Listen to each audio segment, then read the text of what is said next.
전일장 복습하고 오늘장 미리 예습하는 모닝브리핑 시간입니다. 16일 수요일 시장을 관통한 한마디, 악재 둔감해진 줄 알았던입니다. 악재에 둔감해졌구나 생각이 들기 무섭게 시장은 다시 흔들렸죠. 헤드라인 통해 시장에 부담이 된 뉴스 짚어보겠습니다. 미국 엔비디아 H20도 중국 수출 통제, ASML 관세 불확실성 커집니다. 자, 어제 시장은요, 두 가지 충격에 계단처럼 지수가 밀렸습니다. 첫 번째 충격은 저희가 속보로 전해드린 내용이죠. 미국의 엔비디아의 중국 수출용 저사양 반도체 H20 반도체도 수출 통제에 들어간다는 소식이 있었습니다. 이에 장 초반부터 반도체주 투심은 불안했었죠. G2 싸움에 엔비디아도 등이 터지고 있는 건데요. 여기에 오후 들어서는 또 한 번의 충격이 있었습니다. 바로 반도체 장비 대장 네덜란드 ASML의 실적 부진인데요. 1분기 수주액이 예상치인 48억 유로를 크게 밑돌았고요. 관세 불확실성이 커졌다는 발언까지 내놓으며 관세 우려를 여실히 드러냈습니다. 자, 이에 극단적 매도를 멈추나 했던 외국인 다시 매도 규모를 키웁니다. 어제는 코스피 순매도 규모가 다시 4,588억 원까지 늘었죠. 매도 비중도 29%대로 늘었습니다. 자, 시장에는 이렇듯 다시 관세 바람이 불기 시작한 건데요. 자, 이런 가운데 강했던 업종도 있었죠. 두 번째 헤드라인, 커지는 삼양식품 MSCI 지수 편입 기대감, 관세 바람 불 땐 음식료주입니다. 자, 계속되는 관세 불확실성에 어제 투심은 방어주로 쏠렸습니다. 다음 페이지 체크해 보실까요? 음식료주 강했고요. 통신주도 강했습니다. 그리고 전통적 방어주는 아닙니다만 화장품주는 수출 데이터가 뒷받침해주고 있다는 점에서 비교적 방어주로 통하며 이렇듯 강세를 보였는데요. 자, 이 가운데 음식료주들의 상승세가 유독 눈에 띕니다. 여러 호재들이 겹쳤기 때문인데요. 농심은요, 농심라면 판매 호조가 있었고요. 삼양식품은 MSCI 편입 기대감이 커지고 있는 상황, 그리고 불닭 소스를 만드는 기업이죠. S&D는 3월 최종 수출입 데이터에서 수출이 급증하고 있다는 숫자가 실제로 찍히기 시작했습니다. 삼양식품과 S&D는 장 초반 강하다가 결국 상승폭을 내줬지만요. 이런 일련의 뉴스들은 방어주임에도 음식료주들의 성장 모멘텀이 확실하다는 걸 뒷받침해줬습니다. 자, 증권가에서는요, 관세와 관련해선 음식료주를 두고 크게 우려할 사항은 아니라고 보고 있습니다. 하나증권은요, 미국이 베트남, 일본 등 아시아 푸드 경쟁국 모두에게 상호 관세를 부과, 모두가 관세를 부여받은 상황에서 한국 업체들의 경쟁력이 저하될 가능성은 낮다고 진단을 했고요. 일부 대기업들은 현지 생산으로 대응을 하고 있다고도 강조를 했습니다. 한편 음식료주는요, 선별적인 접근이 필요하다는 의견도 나오고 있습니다. 유안타증권은 2분기부터가 회복의 구간이라며 1분기는 선별의 시간으로 실적 가시성이 보이는 기업들을 선별해야 한다고요 했고요. IM증권도 마찬가지로 선별적 접근을 강조를 했습니다. 자, 그래서 결론을 좀 내보면요. 당분간 시장은요, 관세 헤드라인에 웃다 울다를 반복할 것으로 보입니다. 다시 불기 시작한 관세 바람, 관세 돌풍 속 실적이 찍히는 음식료주의 매력도가 커지고 있는 만큼 수급이 당분간 음식료주로 쏠리는지도 함께 지켜보시죠. 자, 그럼 어제 장 마감 이후에 나온 공시는 심수영 캐스터와 함께 체크해볼까요? 장 마감 이후에 나온 공시 살펴보겠습니다. 우선 종근당은 당뇨병 치료제인 엠시폴민 서방정이 식약처로부터 정식 승인을 받았다고 공시했습니다. 해당 치료제의 경우 지난 7일 승인을 받았던 엠파맥스 S정의 임상시험 결과를 바탕으로 개발됐는데요. 기존에 쓰이던 세 가지 성분을 한 알로 합친 약인데 제2형 당뇨병 환자 중에서 이 세 가지 약을 함께 복용해야 하는 사람들을 대상으로 개발됐고요. 지난 2022년 9월부터 올해 7월까지 약 2년에 걸쳐 3상 임상을 진행했는데 그 결과 기존 치료법보다 혈당 조절 효과가 뛰어났다는 걸 증명했습니다. 해당 치료제는 올해 11월부터 국내 시장에서 판매될 예정인데요. 종근당 눈여겨보고 계신 분들은 시장에서 낼 성과도 주시해 봐야겠습니다. 다음으로 신영증권은 회계연도 2024년 4월에서 2025년 3월에 해당하는 지난해 실적을 공시했습니다. 그 결과 영업이익과 당기순이익 모두 큰 폭으로 줄어든 것으로 나타났는데요. 영업이익의 경우 전년 대비 19.1% 감소한 1,378억 원을 기록했고요. 당기순이익은 30.1% 감소해 1,043억 원을 기록한 것으로 나타났습니다. 관련해 신영증권 측은 금융상품 운용 수익이 감소한 것이 실적 저조의 원인으로 꼽힌다고 설명했습니다. 지금까지 장 마감 후 공시 살펴봤습니다. 네, 이렇게 어제 장 마감 이후에 나온 공시 두 가지 심수영 캐스터와 함께 체크해봤는데요. 계속해서 증시 모닝 브리핑. 오늘은 주식부자연구소 곽영훈 대표와 함께 이야기 나눠보도록 하겠습니다. 자, 앞서 살펴본 공시 중에 종근당이 장려 풍목 허가를 받았던 당뇨병 치료제 MC-폴민 서방정이 시각처의 승인을 받았다고 공시를 했습니다. 시장에는 어떤 영향이 미칠지 궁금하네요. 일단 기본적으로 뭐 상승에 대한 강한 트리거보다는 이제 하방을 확보해주는 공시 내용이다라고 해석하시면은 좋을 것 같아요. 아무래도 이제 통증 치료제 시장에서 경쟁력 강화 기대감이 있는 상태고, 어떤 그 시장 영향이나 기대 효과가 이 고령화 사회에 이제 진입함에 따라서 상당히 그 서방용 진통제 수요가 확대가 되겠죠. 연로하신 분들이 통증을 많이 호소하거든요. 그런 데 사용되는 거다라고 보시면 좋을 것 같습니다. 어쨌건 이 국내 진통제 시장의 입지 강화와 해외 시장의 진출 발판을 마련했다는 측면에 대해서는 지금 뭐 종근당의 뭐 R&D 및 품질 역량을 입증하는 사례로 볼 수 있다라고 볼 수 있는 거죠. 따라서 상당히 유의미한 내용으로 보는데, 요거는 제가 볼 때는 이제 단기 호재로만 해석이 좀 되고 있습니다. 왜냐하면은 지금 현재 그 실적이나 영업이익은 전반적으로 좀 부진한 상황인데요. 매출은 좀 증가하고 있습니다만은 영업이익이 부진하다는 얘기죠.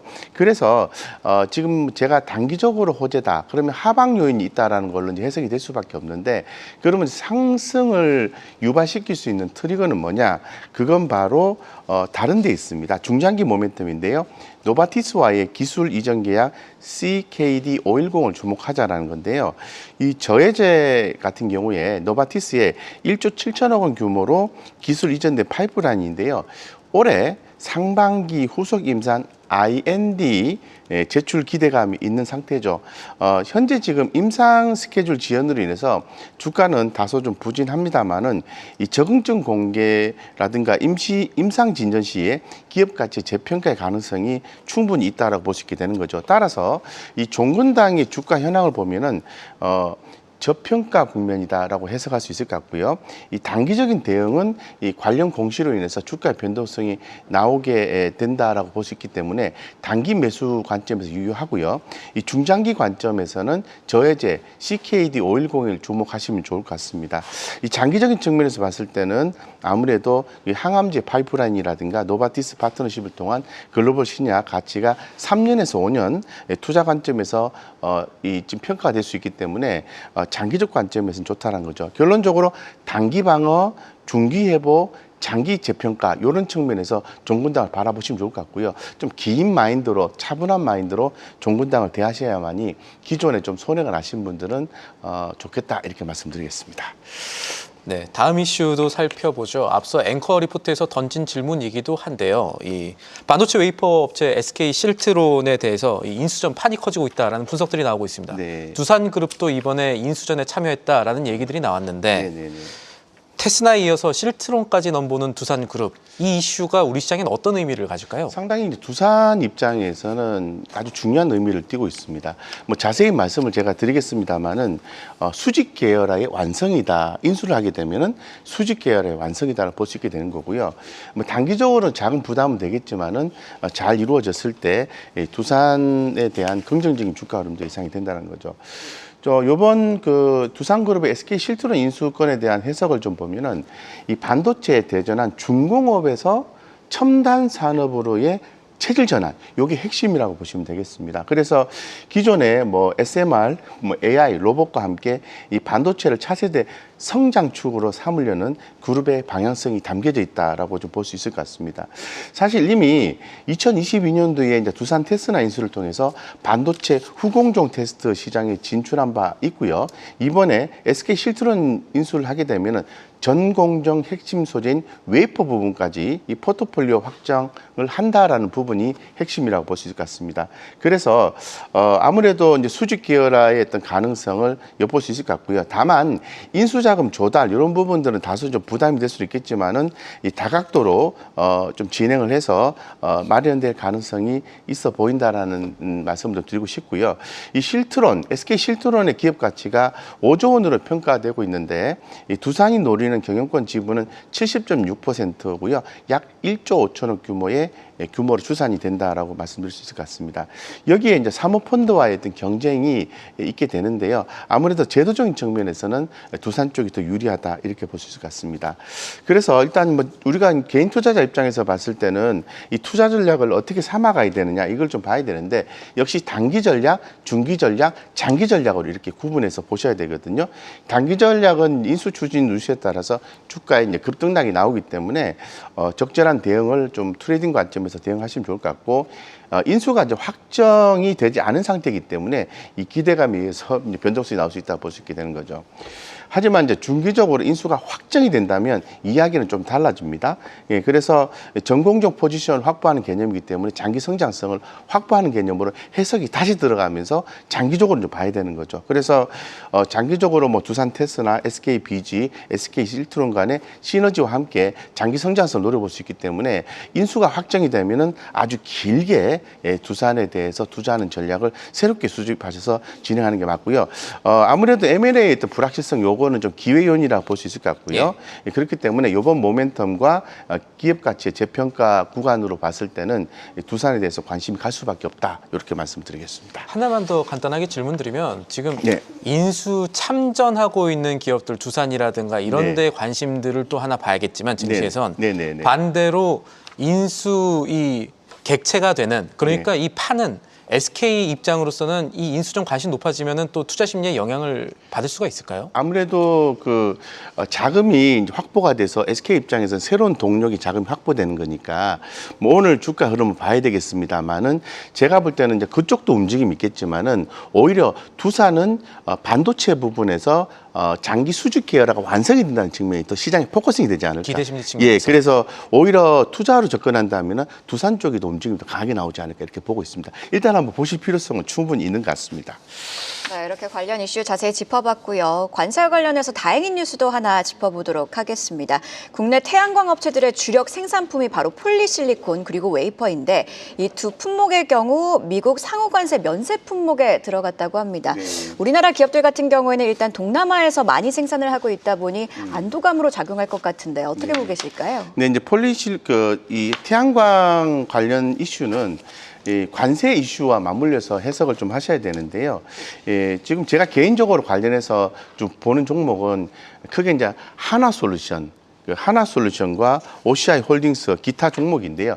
기타 종목은 사실 큰 영향은 없을 것 같습니다. 그래서 우리가 좀 봐야 되는 것은 하나솔루션과 OCI의 주가가 어떻게 될 것인가를 봐야 되는데 이번에 핵심 이슈 같은 경우에는 미국의 관세 조치 이후의 조치죠. 그 기회이자 불확실성이라고 볼 수 있습니다. 뭐 태양광, 셀, 모듈, 스마트폰과 함께 예외 품목으로 분류되면서 단기 긍정적 영향이 있다는 거죠. 미국 내 전력 인프라 수요 증가라든가 특히 이 태양광 설치량 2년 연속 최고치 이 경시는 이 구조적 성장의 근거라고 볼 수 있게 되는 거죠. 하지만은 트럼프의 즉흥적인 관세 정책과 이 품목별 추가 부가 가능성은 어떤 중기 불확실성으로 여전히 작용하고 있다고 보는 겁니다. 어쨌건 해당 내용은 부정적이지는 않는 거니까 긍정적으로 해석할 수밖에 없다라고 볼 수 있을 것 같습니다. 그러면 이제 하나솔루션이 주가가 좀 많이 빠져 있는데요. 사실 하나솔루션 같은 경우에는 Q셀 부분을 봐야 되겠죠. 어쨌건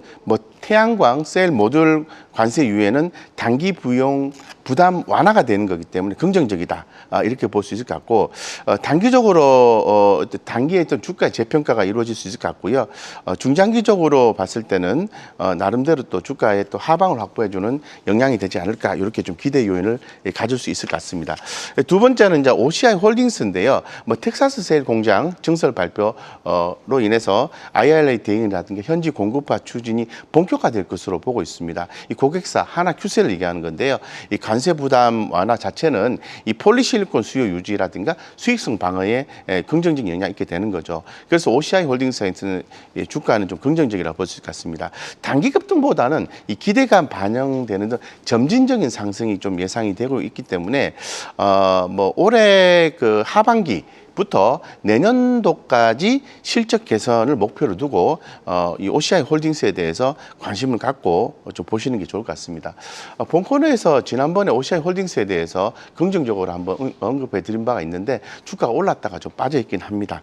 그 밖에 중립적 관점의 기업은요, DN이라든가 신성 ENG 대부분의 개인 투자자분들은 이런 뉴스가 나왔을 때 좀 큰 종목보다는 작은 종목으로 많이 이동을 하시거든요. 생각에 관심이. 네. 그런데 분명히 말씀드릴 수 있는 것은 아무래도 변동성 때문이겠죠. 그렇죠. 수익을 원하시는 건데 이 관세 이슈 이거는 이 작은 기업에는 제한적 영향을 끼칠 수밖에 없기 때문에 여기에 접근하시는 거는 좀 아닌 것 같다 이렇게 말씀드리겠습니다. 네. 네, 알겠습니다. 태양광 이슈는 이렇게 정리를 해보고요. 마지막으로 전날 시간의 거래에서 움직인 종목 가운데 오늘장 주목해 볼 만한 곳도 있을까요? 네, 시간에서 오른 종목들 중에서 좀 아무래도 실적이 있는 종목 중에서 많이 빠져 있는 종목이 좋을 것 같다는 생각을 저는 많이 하고 있습니다. 예. 네, 그래서 이 핑거 스토리라는 종목이 있는데요. 예, 아무래도 컨텐츠 관련된 종목이죠. 핑거 스토리가 웹툰 플랫폼의 대표적인 종목인데 2022년도에 이제 상장이 돼서 주가는 계속해서 이제 하락을 하고 있는 그런 상황입니다.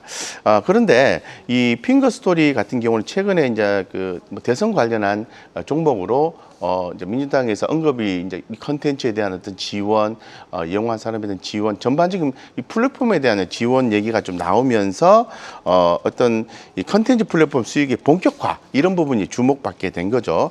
그렇기 때문에 어떤 실적에 대한 모멘텀이 다시 한 번 더 부각될 수 있는 거죠. 그런데 종목들을 이렇게 쭉 살펴보면요. 매출이 그렇게 많이 안 나오는 기업들이 좀 많이 움직이고 있어요. 근데 그 중에서 핑거 스토리 같은 경우에는 역대 최대 매출과 수익성의 안정화를 갖고 있는 기업이기 때문에 제가 볼 때는 주가가 많이 빠졌을 때 개별 종목이긴 합니다만은 분할해서 좀 모아가면은 신규 상장주가 많이 빠졌을 때는 최소한 한 번은 주가가 강하게 올라오는 경향을 보여줄 가능성이 있거든요. 그래서 핑거 스토리는 관심 있게 정책 이슈로서 보시면 좋겠다 이렇게 말씀드리겠습니다. 네, 정책 모멘텀 관점에서 핑거 스토리 자세히 분석해 주셨습니다. 이렇게 증시 모닝 브리핑 오늘은 주식부자연구소 곽영훈 대표와 함께했습니다. 고맙습니다. 계속해서 다양한 경제 이슈를 알고 싶다면 구독과 좋아요, 알림 설정 부탁드립니다. AI 캐스터 권미정이었습니다.